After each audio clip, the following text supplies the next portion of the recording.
Sarah Johnson first noticed something was wrong on a Tuesday evening in March, when the notification chimed on her phone with an unusual persistence that made her pause mid-conversation with her husband. She was standing in their kitchen, discussing their teenage daughter Emma's recent struggles at school, when her phone buzzed with an alert from their smart doorbell app. The notification read simply, "Motion detected at front door," but when she opened the app to check the live feed, the street was empty. No delivery truck, no neighbor walking their dog, no wind-blown leaves that might have triggered the sensor. Just the quiet suburban street they had called home for 8 years, bathed in the amber glow of streetlights and the soft blue flicker of television screens behind curtained windows. What caught Sarah's attention wasn't the false alarm itself. Those happen sometimes with smart devices. It was what she heard when she tapped the audio playback button to review what had triggered the motion sensor. Through her phone speaker came the sound of her own voice, crystal clear and unnaturally close, saying the exact words she had just spoken to her husband David not 30 seconds earlier. "I'm worried about Emma. She's been so quiet lately, and her grades are slipping. I think something happened at school that she's not telling us about."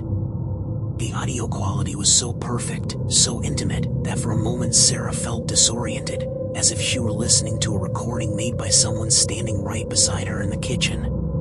But that was impossible. The doorbell was mounted outside, at least 20 feet away from where she stood, with 2 walls and a solid oak door between the device and their conversation. She played the recording again, her hands beginning to tremble slightly as she heard David's response in the same crystal clear quality. "Maybe we should talk to her teachers. Find out if there's been any bullying or problems we don't know about." "David," Sarah called out, her voice catching slightly. "Come here for a minute. I need to show you something." David Johnson had always been the practical one in their relationship, the engineer who approached problems with methodical precision and rational thinking. At 42, he had spent his career troubleshooting complex systems, and he prided himself on his ability to find logical explanations for seemingly mysterious problems. When Sarah showed him the recording, his first instinct was to dismiss it as some kind of technical glitch or audio feedback loop. Smart devices were notorious for their occasional malfunctions, after all. "It's probably just picking up some kind of echo," he said, adjusting his glasses as he examined the app on Sarah's phone. "Maybe the sound is bouncing off the house somehow, or there's interference from another device." But as they stood there in their kitchen, David conducted a simple test. He walked to the furthest corner of their living room, lowered his voice to barely above a whisper, and said, "Testing, 1, 2, 3. Within seconds, Sarah's phone buzzed with another motion alert. The playback was perfect, every word captured with the clarity of a professional recording studio. David's face went pale as he heard his own whispered voice played back through the doorbell's audio system. The Johnson family had embraced smart home technology gradually over the past 3 years. It started with the doorbell, a Christmas gift from David's tech-savvy younger brother, who insisted it would make their home more secure. Then came the smart TV, the Wi-Fi-enabled refrigerator that could tell them when they were running low on milk, the voice-activated assistant that controlled their lights and played music on command. Each device had seemed like a small luxury, a step toward the convenient, connected future they saw advertised everywhere. Their daughter Emma, now 16, had grown up in this digital world. She thought nothing of asking their smart speaker to play her favorite songs or using her phone to turn off her bedroom lights from bed. For her, the constant connectivity was as natural as breathing. She had her own smartphone, a laptop for school, and a gaming system in her room that stayed connected to the internet even when she wasn't playing. The Johnson house hummed with the quiet background noise of modern technology, the soft whir of devices, the occasional notification chime, the invisible flow of data streaming through their walls. But now, as Sarah and David began to understand the implications of what they had discovered, that comfortable digital cocoon felt more like a trap. If their doorbell could somehow capture conversations from deep inside their house, what else might it be recording? What other private moments had been preserved in digital form without their knowledge or consent? Over the next several days, the couple began paying closer attention to their doorbell notifications. What they discovered made them increasingly uncomfortable. The device seemed to be triggered not by motion outside their home, but by conversations inside it. Arguments between Sarah and David about finances were captured in perfect detail. Emma's phone conversations with her friends, conducted in the privacy of her bedroom, were somehow being recorded by a device mounted on their front porch. Even whispered conversations between Sarah and David late at night, when they thought the whole world was asleep, appeared in the doorbell's audio logs. The psychological impact was immediate and unsettling. Sarah found herself looking over her shoulder in her own home, wondering if her words were being captured and stored somewhere in the digital cloud. She began to whisper more frequently, even when discussing mundane topics like grocery lists or weekend plans. David started taking sensitive phone calls outside, walking to the far end of their backyard where he hoped their smart devices couldn't reach. Emma noticed the change in her parents' behavior, the way they glanced nervously at their various devices, the way conversations would stop abruptly when she entered a room. She began to feel the strange tension that had settled over their house like a heavy blanket, making everyone speak more carefully, more quietly, as if they were guests in someone else's home rather than family members in their own sanctuary. The sense of violation was profound. Every family has moments of privacy, intimate conversations that are never meant for outside ears. Sarah and David had discussed their marriage troubles, their concerns about David's aging mother, their worries about Emma's future. These were sacred conversations, the kind of raw, honest communication that bonds families together. The thought that these moments might have been captured and stored somewhere felt like a betrayal of the most fundamental kind.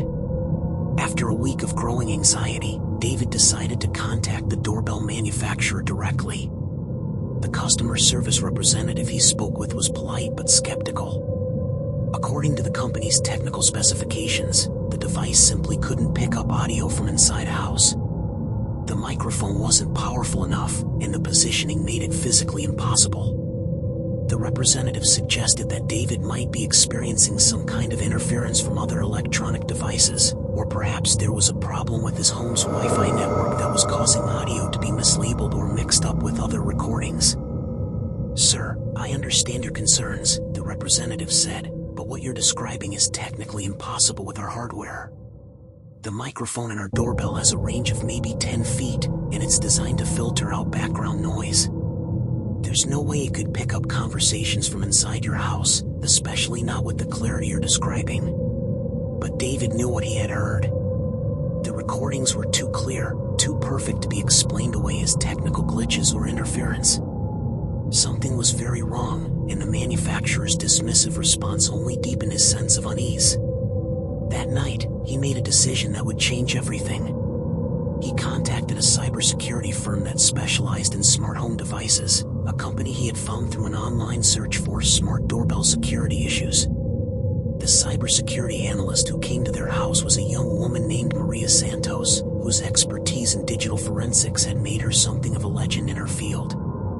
She arrived on a Saturday morning carrying a laptop bag filled with specialized equipment and the kind of focused intensity that David recognized from his own engineering work. Maria listened carefully as the Johnson family described their experiences, taking notes and asking detailed questions about their smart home setup. "The first thing we need to understand," Maria explained as she began connecting various devices to their home network, "is that smart home devices are basically tiny computers, and like any computer, they can be compromised. If someone has gained unauthorized access to your doorbell, they might have found ways to amplify its capabilities or use it in ways the manufacturer never intended." What Maria discovered over the next several hours was far worse than anything the Johnson family had imagined. Their doorbell hadn't somehow developed superhuman hearing abilities.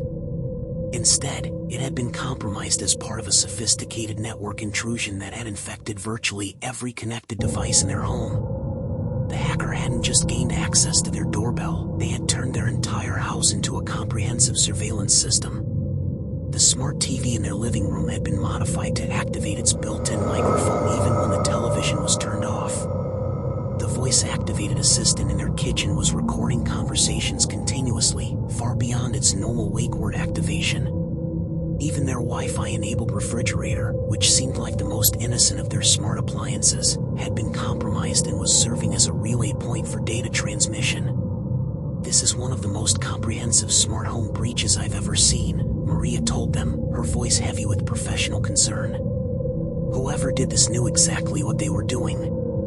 They've essentially turned your house into a recording studio, with multiple devices working together to capture audio from every room. The technical details were complex, but the basic concept was terrifyingly simple. The hacker had gained initial access through a vulnerability in their doorbell's firmware, then used that foothold to spread throughout their home network like a digital virus.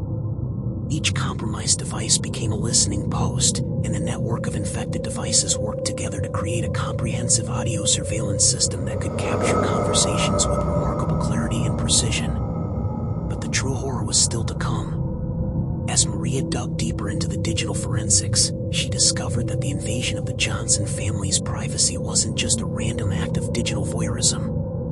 Their private conversations, their intimate family moments, their personal struggles and joys, had been packaged and sold as entertainment on dark web forums that specialized in what was euphemistically called reality content. The hacker had been marketing access to the Johnson family's private lives as real family drama, advertising the feed to paying customers who could listen to genuine, unscripted family conversations in real time. The recordings were being sold as a form of twisted entertainment, with subscribers paying monthly fees to eavesdrop on the daily lives of an unsuspecting family. The Johnsons' most private moments had become a commodity, their pain and joy reduced to content for strangers who found voyeuristic pleasure in listening to other people's real-life struggles. Sarah felt physically sick when Maria explained what they had found.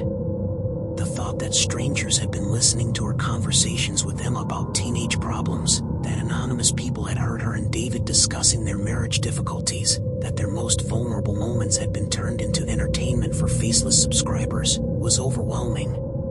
She ran to the bathroom and vomited, her body rejecting the reality of what had been done to their family. David's reaction was different but equally intense. The engineer in him wanted to understand every technical detail of how their privacy had been violated, but the father and husband in him was consumed with rage. Someone had violated his family's sanctuary, had turned their home into a performance space without their consent or knowledge. The violation felt as personal and traumatic as if strangers had been hiding in their closets, listening to their most intimate conversations. Emma's response was perhaps the most heartbreaking of all. At 16, she was old enough to understand the full implications of what had happened, but young enough to feel personally responsible in ways that adults might not. She had grown up trusting technology, sharing her thoughts and feelings with devices that she assumed were keeping her information private. The discovery that her conversations with friends, her private phone calls, even her moments alone in her room had potentially been broadcast to strangers, shattered something fundamental in her relationship with the digital world. "Mom, did they hear me crying about Jake?" Emma asked, referring to a boy at school who had broken her heart the previous month. "Did strangers listen to me talk to Melissa about the stuff I've never told you guys?" The questions hung in the air like accusations, and Sarah found herself unable to provide the reassurance her daughter desperately needed. The forensic investigation revealed the scope of the breach in horrifying detail. The hackers had been accessing their home network for nearly 8 months, collecting thousands of hours of private family conversations. The recordings had been organized into categories that read like a twisted television programming guide: family arguments, teen drama, marriage problems, and private phone calls. Each category had its own subscriber base, with different pricing tiers for different levels of access. Maria showed them screenshots from the dark web forums where their lives had been commodified, though she was careful to blur out the most invasive details. The marketing language used to sell access to their privacy was clinical and dehumanizing, describing the Johnson family as authentic subjects providing unscripted real-life content. Customer reviews praised the high audio quality and genuine emotional moments, as if the family's pain and joy were performance metrics to be evaluated. The technical sophistication of the operation was remarkable and terrifying. The hackers had not only compromised their devices but had also implemented advanced audio processing software that could isolate and enhance specific conversations, even when multiple people were speaking in different rooms. They had created what amounted to a professional-grade surveillance system using the Johnson family's own smart home devices against them. The psychological impact on the family was immediate and long-lasting. Sarah found herself unable to speak freely in her own home, constantly aware that her words might somehow still be monitored despite Maria's assurances that the network had been secured. She began covering the smart TV with a blanket when it wasn't in use, unplugging devices that didn't absolutely need to be connected to the internet. The convenience that smart home technology had once provided was now overshadowed by paranoia and fear. David threw himself into understanding the technical aspects of their violation, spending hours researching network security and device vulnerabilities. He installed multiple layers of security software, changed every password in their digital ecosystem, and created a completely new home network with military-grade encryption. But no amount of technological protection could undo the psychological damage that had been done. The knowledge that their most private moments had been violated left a permanent scar on their sense of security and trust. The legal response was frustratingly limited. While what had happened to the Johnson family was clearly criminal, the international nature of cybercrime and the anonymous structure of dark web marketplaces made it nearly impossible to identify or prosecute the perpetrators. The doorbell manufacturer, while sympathetic, maintained that their device had been used in ways never intended and that the company bore no responsibility for criminal misuse of their products. Law enforcement was helpful but honest about the limitations of their ability to pursue the case. Detective James Morrison, who specialized in cybercrime, explained that cases like this were becoming increasingly common as smart home devices proliferated without adequate security measures. The problem is that these devices are often designed for convenience rather than security, he told the family. And once criminals figure out how to exploit them, they can cause tremendous damage to families like yours. The detective's words provided little comfort, but they did help the Johnson family understand that they were not alone in their experience. Across the country, other families were discovering that their smart homes had been turned into surveillance networks, their private lives commodified and sold to strangers who viewed their most intimate moments as entertainment. The financial impact was significant but manageable. The family spent thousands of dollars on cybersecurity consulting, new devices with better security features, and legal consultations. But the emotional cost was immeasurable. The trust that binds families together had been damaged not just by the external violation, but by the knowledge that their most private conversations might have been heard by strangers.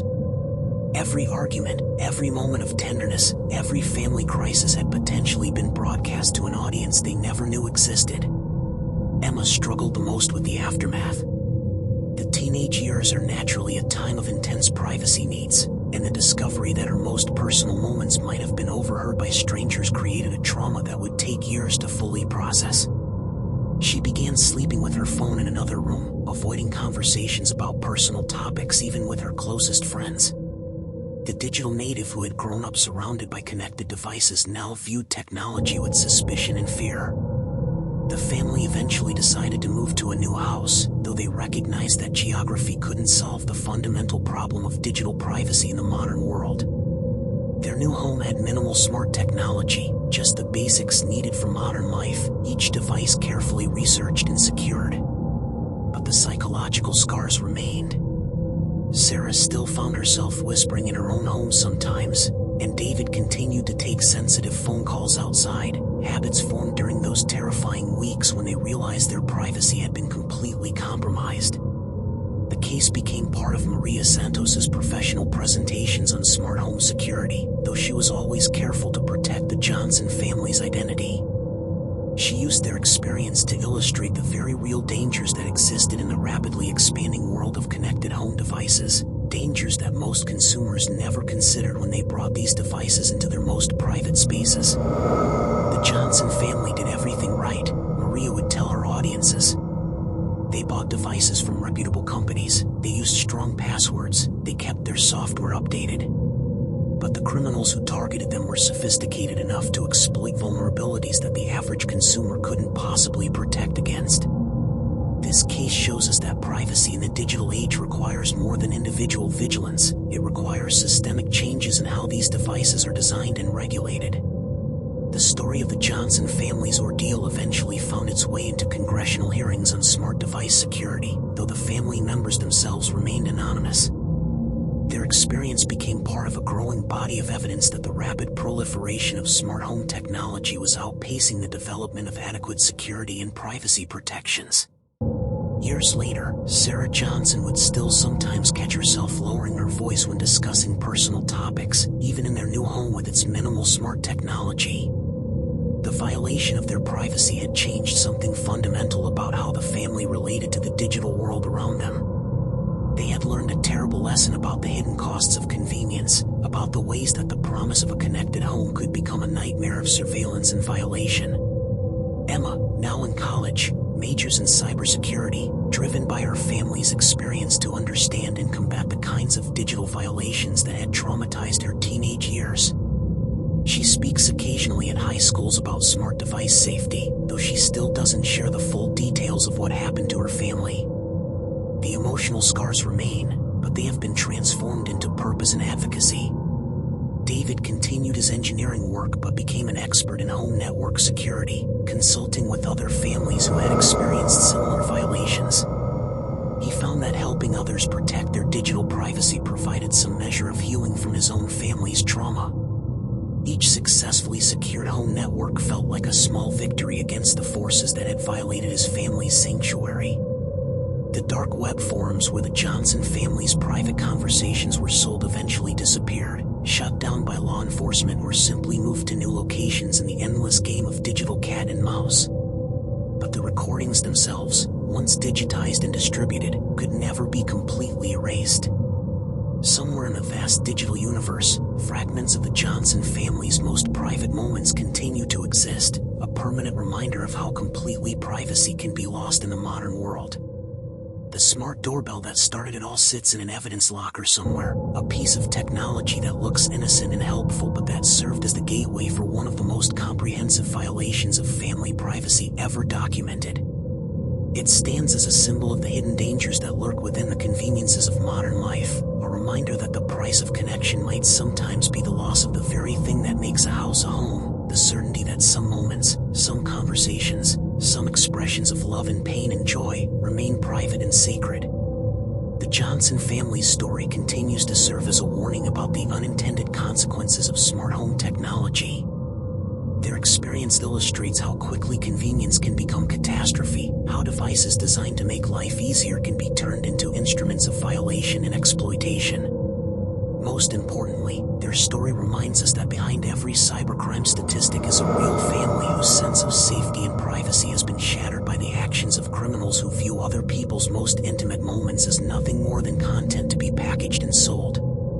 In the end, the Johnson family survived their digital nightmare, but they were forever changed by it. They learned that privacy, once lost, can never be fully restored, and that the promise of smart home technology comes with risks that are often hidden until it's too late. Their story stands as both a warning and a call to action, urging all of us to consider what we might be sacrificing in our rush to embrace the connected future.